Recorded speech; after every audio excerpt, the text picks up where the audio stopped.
And we can report that Superintendent Billy Parker, Mayor Bernie Jenkins, and County Judge Joe Covington are present. So we have a quorum and we can move forward with our agenda. The first item of consideration are the approval of minutes from the last meeting on 11/19/2024. Those meetings were shared via email. I've reviewed those meetings. Are there any questions or those minutes? Are there any questions or comments related to those as presented? No, I make a motion to approve the minutes. So we have a motion. I'll second. And we have a And I'll second. second that.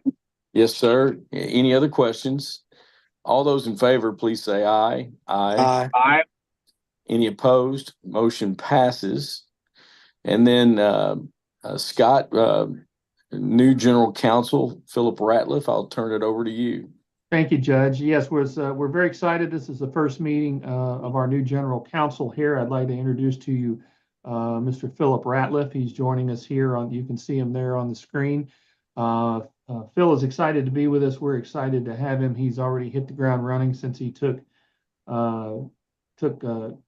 this position and joined us on November 25th. And I just, Philip, I want to introduce you to Scott County Judge Executive Joe Pat Covington, our Mayor of City of Georgetown, Bernie Jenkins, and you see there Superintendent of Scott County Schools, Billy Parker. Gentlemen, this is Phil Ratliff. Phil, I want to give you a few minutes to kind of tell us a little bit about yourself, and I'll turn it over to you. Thank you, Scott. Gentlemen, good morning. It's good to be with you. My name is Phil Ratliff. I'm a Kentucky native. I've been here and practicing law in the state for about 30 plus years, primarily representing creditors and financial institutions in debt collection, bankruptcy, and foreclosure. At my prior law firm, we also occasionally represented some of the municipalities in Northeast Kentucky. Graduate of the University of Louisville School of Law, undergrad degree from Eastern, and MBA from Morehead State. Excited to be here with Commission and looking forward to working with you in the months and years ahead.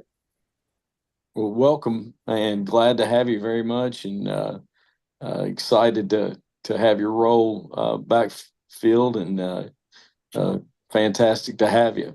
Any other comments? No, just looking forward to working with you. Yep. Welcome aboard. Thank you. Thanks very much. And really, again, glad to have you, Mr. Ratliff. Scott, did you want to table 5 and 6, or did you have any comments since John's not with us? Yeah, John had some stats for number 5. Number 6, I can tell you the rollout went pretty smoothly on with the new website. He did have some information to share on that, but he can bring us up to speed on that in January. We can table both of those and move to the mid-year budget adjustment if you want to. Absolutely. We'll turn it back over to you there as well. All right. Can everyone see the screen with the mid-year budget adjustment on it there? Yes, sir. Yes. It's a big, colorful spreadsheet, isn't it? Well, the good news is for this mid-year budget adjustment, we're actually decreasing costs by $40,000. You can see the city, county, and school board splits of that. Of course, as always here, the footnotes on what the footnotes encompass, there's a lot of things in those. But to keep this a little cleaner, you just go to that footnote and you can see the detail if you're interested. I'm just going to go over the little pluses and minuses here that contributed to it. The biggest factor was the fact that when back in July or August, we converted our admin over to us away from Robert Half. That saved us significantly. So we're only paying for the senior accountant that we're still using. And we did get in, but it does include a 1.5% increase, which takes effect in January. So even with that, that was a savings of $44,000. The next item here, the main driver here is just inflation on our office supplies. Seems like everything we order is going up. So we're going to boost that a little bit here at the mid-year. Here in software, I'm sorry, was there a question? No. Oh, I'm sorry. I just called. The software license line item here is up about $85. We did add 2 additional Adobe Pro licenses. One of those is for me to use, but we dropped another software that we were no longer using. So that was a net of $85 increase.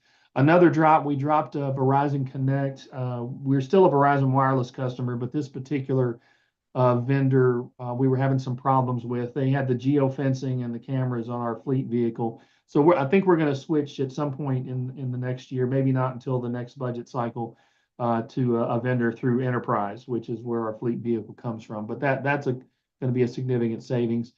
There was a slight increase in the lease on our scanner that we're using for our digitization. We did increase through our internet service provider to 250 megabytes per second. That was a recommendation from KCGC in Madison County in preparation of that moving forward in 2025, a little bit of an increase there. Database services, that is the vendor that we use. They're the database developer that helps us with our tax software FileMaker. They did have a slight $75 a month increase, so that is reflected there.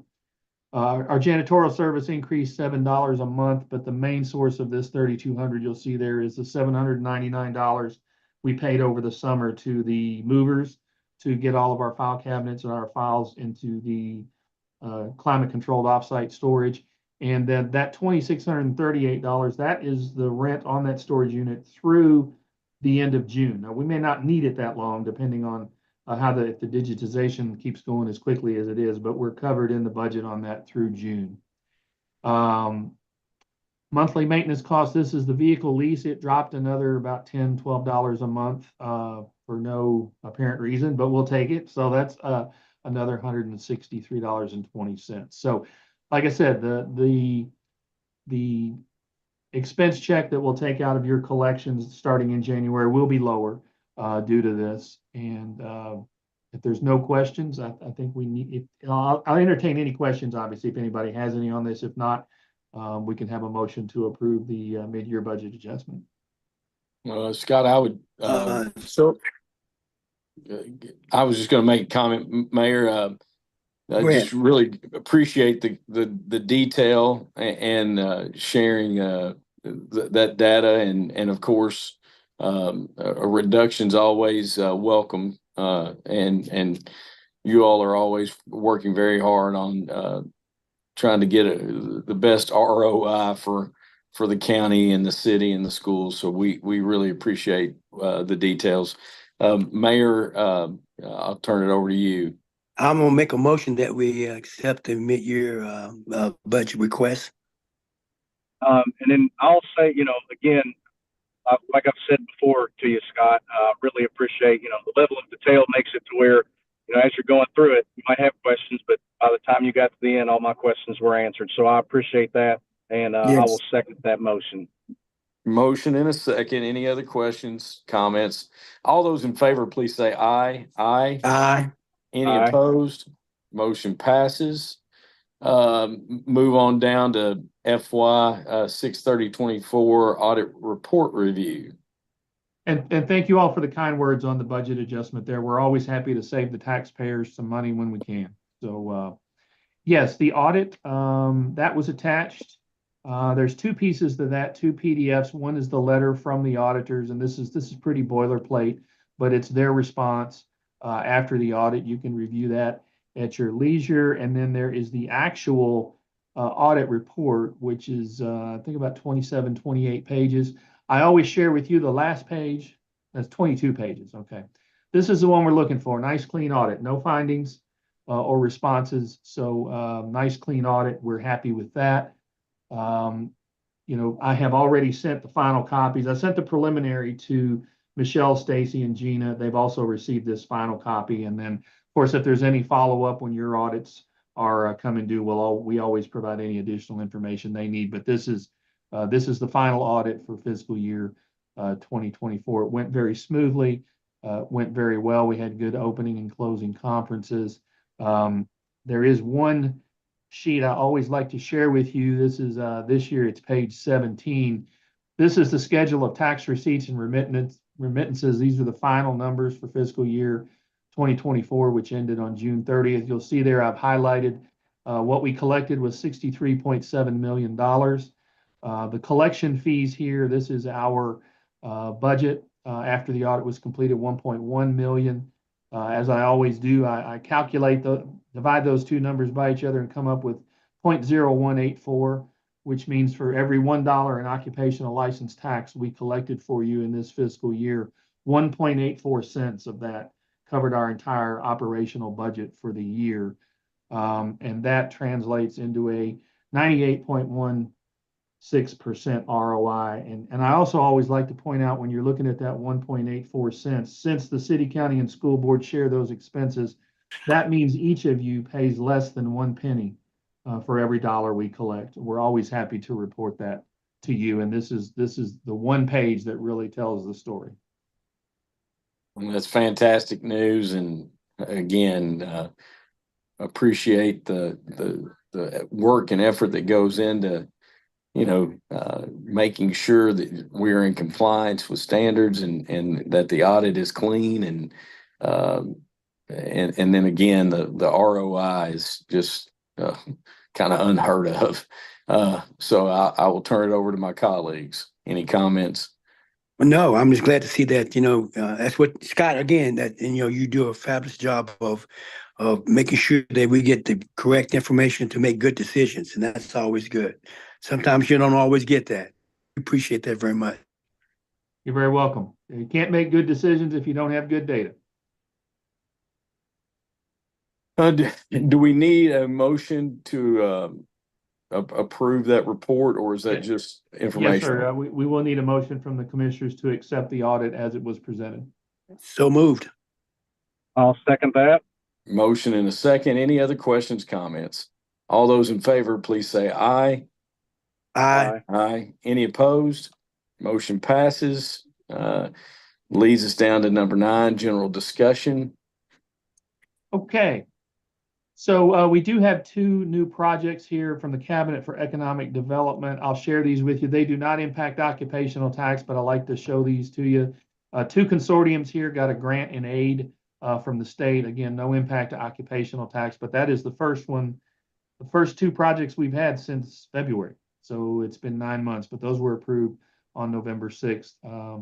No motions or anything needed on this. I'd just like to send that to you so you know what kind of projects are in the hopper there once they receive final approval. Appreciate that very much. Any questions? Thank you. The next bullet points the KJRA. That's our employer that has the KJRA project. That was attached to the meeting. It's the same amount every month. I'm not gonna, doesn't require any nothing's changed on that. So it doesn't require a motion or anything. What is new is we have another employer, a large employer, who has a KBI project, and I did want to share some information. We had to do some catch up. They stopped claiming their credits back in 2021. I reached out to them a couple of times, didn't hear a response.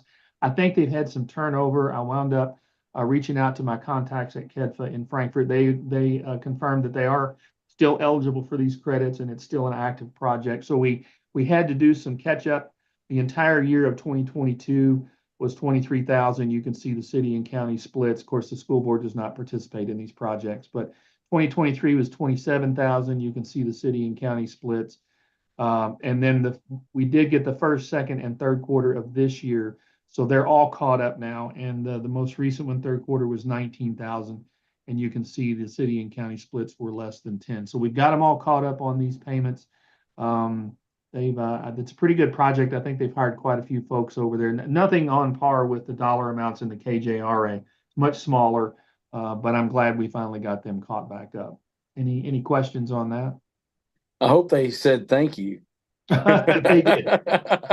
They did. And I did confirm with Frankfurt that this was okay, that it's allowed within their agreement, and I confirmed that is the case. So I was a little hesitant at first, but we're glad to get them caught up and glad that they still have all these jobs in place for our citizens, and they're still paying them what they're supposed to be paying them. So that's the whole point of those projects. Much appreciated. Thank you. All right, individual compliance efforts here. We had a really good month. Tammy, wow, $71,000. Now this is not just what they collect. This is over and above some accounts they've been working on. 95% of that was payroll, big account there. First appearance by Michelle Disney. She's our new tax compliance analyst. She's already collected over $4,000 on some net profit accounts.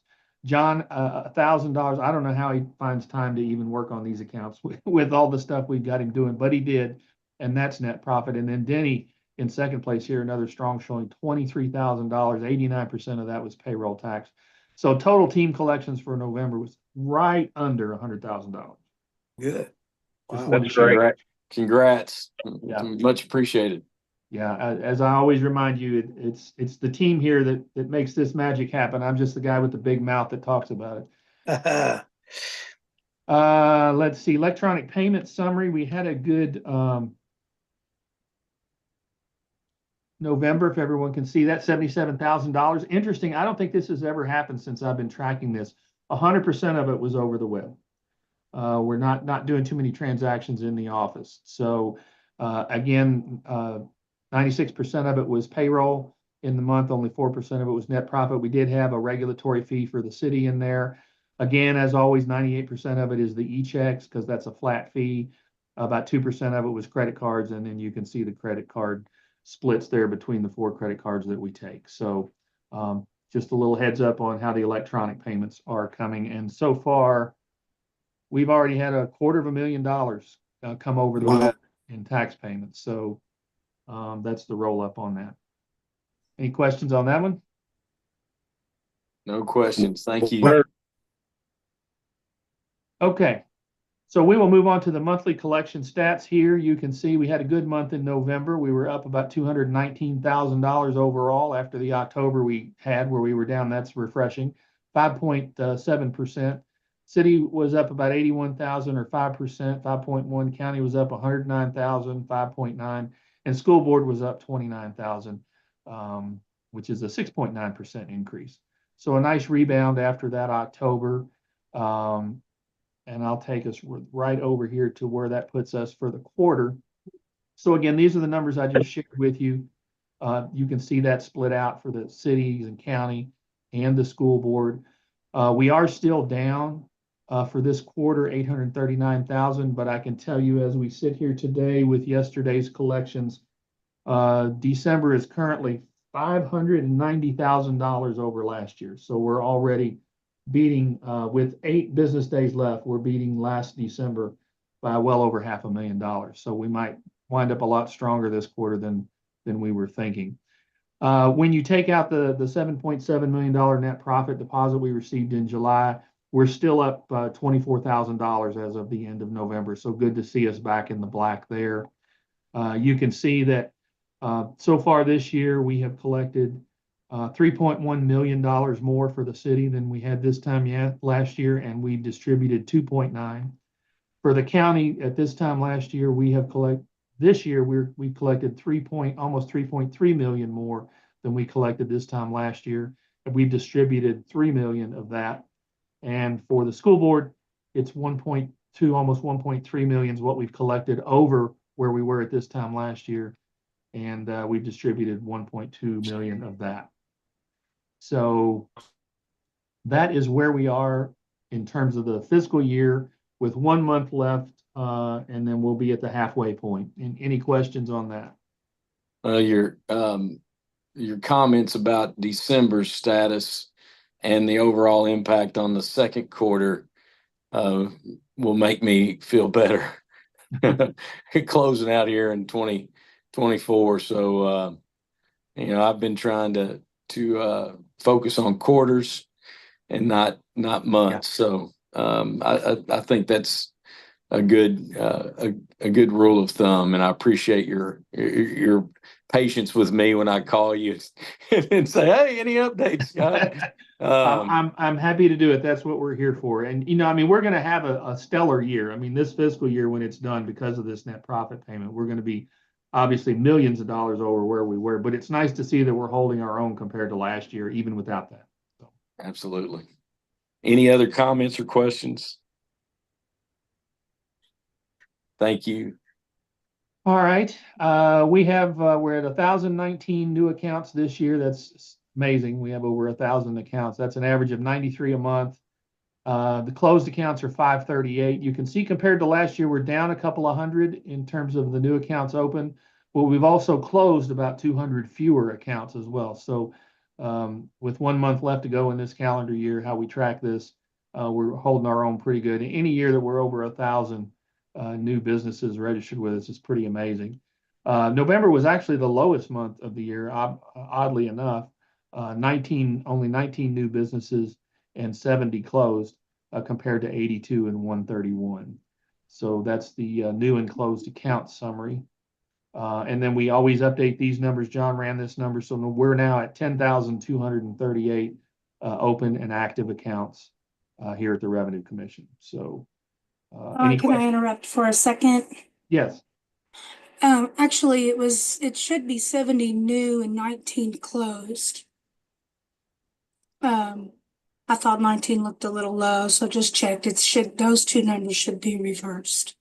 Oh, so they were reversed. I reversed them, or Yes. they were reversed on the report? The report I didn't see. I just looked it up on FileMaker, so it should be the other way around. Okay, I'll go back and check that report. So I'll have updated numbers for you. So we're doing even better with 70 and 19. Sorry about that. That's all right. Teamwork makes the dream work. Okay, that is all. If nobody has any other questions on the general discussion. None. No, sir. No, All right. sir. Well, that takes us back to our regular every fourth Wednesday meeting will be January 22nd. There are 5 Wednesdays in January, so it'll be the 22nd if that works for everyone. We will get back on schedule after the first of the year. Okay. Sounds great. Yes, Yep. sir. Merry Christmas to all. Same to you. Appreciate everybody's time and efforts. And Scott, thanks for your team, and Merry Christmas to everybody at the Revenue Commission. Would there be a motion to adjourn? I'll make the motion. So moved. We have a motion. We have a second. All those in favor? Hit your end.